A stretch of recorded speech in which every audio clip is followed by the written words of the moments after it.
Hi friends, welcome to Sravani's kitchen. నేను మీ శ్రావణి. ఇవాళ మన special recipe new breakfast recipe. ఈ రెసిపీ చాలా టేస్టీగా, బయట నుండి కాస్త క్రిస్పీగా, లోపల సాఫ్ట్గా సూపర్గా ఉంటుంది. క్విక్గా టేస్టీగా బ్రేక్ఫాస్ట్ చేయాలంటే ఇలా ఓసారి తప్పకుండా ట్రై చేయండి. చాలా తక్కువ ఆయిల్తోనే, తక్కువ టైంలోనే ఎంతో టేస్టీగా చేసేసుకోవచ్చు. వీటిని బ్రేక్ఫాస్ట్లోకే కాకుండా ఈవినింగ్ స్నాక్స్గా కూడా చేసుకోవచ్చు. చాలా బాగుంటాయి. ఇక్కడ నేను ప్రస్తుతం ఈవినింగ్ స్నాక్స్గా చేశాను కాబట్టి టమాటో సాస్తో తీసుకుంటున్నాను. అదే మీరు మార్నింగ్ బ్రేక్ఫాస్ట్లోకి చేస్తుంటే పల్లీ చట్నీతో తీసుకోవచ్చు. లేదా క్విక్గా అయిపోవాలంటే సింపుల్గా ఇలా టమాటో సాస్తో కూడా తినేయచ్చు. మరి ఎంతో టేస్టీగా క్విక్గా అయిపోయే ఈ న్యూ బ్రేక్ఫాస్ట్ రెసిపీని ఎలా చేయాలో ఆ ప్రాసెస్ ఏంటో ఇప్పుడు చూసేద్దాం. ముందుగా ఒక మిక్సింగ్ బౌల్లోకి 1 కప్పు శనగపిండిని తీసుకుందాం. ఫ్రెండ్స్, మీరు కావాలంటే ఈ శనగపిండి ప్లేస్లో గోధుమ పిండినైనా తీసుకోవచ్చు. అలాగే ఇందులోనే 1 కప్పు బొంబాయి రవ్వను తీసుకుందాం. శనగపిండి, బొంబాయి రవ్వ రెండు కూడా ఈక్వల్గా ఇలా తీసుకోవాలి. ఇప్పుడు ఇందులోకి మీరు కావాలంటే 1/2 కప్పు పెరుగునైనా తీసుకోవచ్చు. కానీ నేను ఇక్కడ లెమన్ని యూజ్ చేస్తున్నాను. అందరి దగ్గర అన్ని వేళలా అవైలబుల్లో ఉండవు. మీ దగ్గర పెరుగు ఉంటే 1/2 కప్పు పెరుగుని తీసుకోవచ్చు. లేదా మీ దగ్గర లెమన్ ఉంటే ఇలా 1 టేబుల్ స్పూన్ వరకు లెమన్ జ్యూస్ని యాడ్ చేయండి. వీటిని ఒకసారి కలిపి వాటర్ని కొంచెంగా వేసుకుంటూ సాఫ్ట్గా మిక్స్ చేసుకుందాం. రవ్వ వాటర్ని అబ్జర్వ్ చేసుకుంటుంది కాబట్టి కాస్త సాఫ్ట్గానే పిండిని కలపండి. ఇలా ఈ కన్సిస్టెన్సీలో పిండి కలిపాక మూత పెట్టి ఒక 10-15 నిమిషాలు పిండిని సెట్ అవ్వనిద్దాం. 15 నిమిషాల తర్వాత చూడండి, పిండి కొంచెం చిక్కబడింది. ఇప్పుడు ఇందులో మరి కాస్త కొంచెం వాటర్ని వేసి మిక్స్ చేసుకుందాం. పిండి ఈ కన్సిస్టెన్సీలో కలిపాక ఇందులోకి మిగతా ఇంగ్రీడియంట్స్ని యాడ్ చేసుకుందాం. అలాగే ఈ బ్రేక్ఫాస్ట్ మరింత టేస్టీగా రావడానికి ఒక బంగాళదుంపను తీసుకొని గ్రేటర్తో ఇలా తురిమి తీసుకుందాం. ఇక్కడ నేను బంగాళదుంపను ఉడికించలేదు. పచ్చి బంగాళదుంపనే పైపొట్టును పీలాఫ్ చేసేసి ఇలా గ్రేటర్తో తురిమి తీసుకోవాలి. ఇలా తురిమిన బంగాళదుంప తురుమును కూడా రవ్వ మిక్స్లో యాడ్ చేసుకుందాం.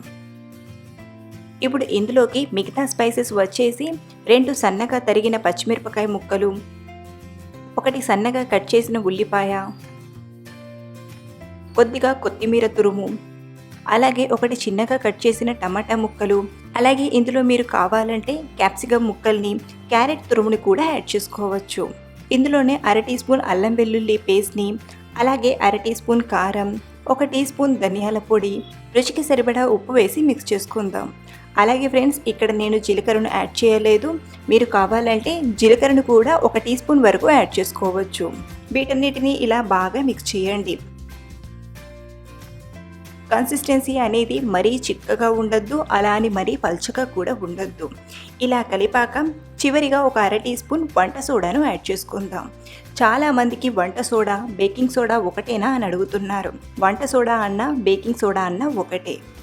ఇందులో మనం వంట సోడాను వేయడం వలన మనం చేసే ఈ రెసిపీ సాఫ్ట్గా, స్పాంజీగా వస్తాయి. ఇలా కలిపాక మరో పక్కన ప్యాన్ తీసుకొని ఒక 2 టేబుల్ స్పూన్ల ఆయిల్ని తీసుకోండి. ఆయిల్ని ఇలా ఒకసారి స్ప్రెడ్ చేశాక పిండిని కట్లెట్స్లా ఇలా రౌండ్గా వచ్చేట్లు తీసుకుందాం. ప్యాన్లో 2, 3, 4 ఇలా ఎన్ని పడితే అన్ని వేయండి.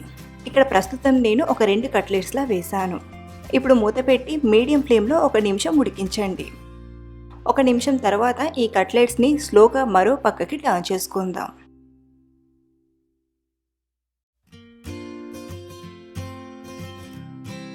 ఇలా మీకు డైరెక్ట్గా టర్న్ చేయడం కష్టంగా ఉంటే ఏదైనా స్పూన్ సపోర్ట్తో కూడా టర్న్ చేయొచ్చు. మరో పక్కన కూడా ఒక 2 నిమిషాలు కాల్చండి. ఇలా 2 పక్కల కూడా మంచి కలర్ వచ్చేదాకా ఫ్రై చేసి ప్లేట్లోకి తీసుకుందాం. మరోసారి వేసేటప్పుడు ఒకవేళ ప్యాన్లో ఆయిల్ లేకపోతే మరి కాస్త ఆయిల్ని వేసి కట్లెట్స్లా చేసుకుందాం. ఇలా మనం కొంచెంగా ఆయిల్ని వేస్తున్నాం కాబట్టి వీటికి ఆయిల్ చాలా తక్కువగా పడుతుంది. అదే మీరు ప్యాన్లో ఒకేసారి ఎక్కువగా ఆయిల్ వేసేస్తే ఆయిల్ అనేది బాగా పీల్చేస్తాయి. కాబట్టి ఒకేసారి ఆయిల్ని యాడ్ చేయకుండా ఇలా కొంచెం కొంచెంగా వేస్తూ రెసిపీని చేసుకోవాలి. ఇలా కట్లెట్స్లా వేశాక మళ్ళీ మూత పెట్టి 1-2 నిమిషాలు మీడియం ఫ్లేమ్లో ఫ్రై చేయండి. వీటిని కూడా సేమ్ మనం ముందు ఫ్రై చేసినట్టే 2 పక్కల కూడా బాగా ఫ్రై చేసి ప్లేట్లోకి తీసుకోవడమే. అంతే, ఎంతో టేస్టీగా నోరూరించే రుచికరమైన బ్రేక్ఫాస్ట్ రెడీ అయిపోయింది.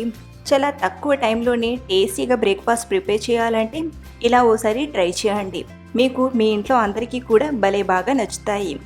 లోపల సాఫ్ట్గా స్పాంజీగా చూస్తుంటే తినేయాలనిపిస్తుంది కదూ. సో ఫ్రెండ్స్, మీకు ఈ రెసిపీ నచ్చితే ఒక లైక్ చేసి మీ ఫ్రెండ్స్కి షేర్ చేయగలరు. అలాగే ట్రై చేసి మీకు ఎలా కుదిరిందో మీ అమూల్యమైన ఫీడ్బ్యాక్ని కూడా అందించండి. మరిన్ని టేస్టీ అండ్ సింపుల్ రెసిపీస్ కోసం మన శ్రావణి కిచెన్ ఛానల్ని సబ్స్క్రైబ్ చేసుకొని పక్కనే ఉన్న బెల్ ఐకాన్ని యాక్టివేట్ చేయండి. Thank you for watching.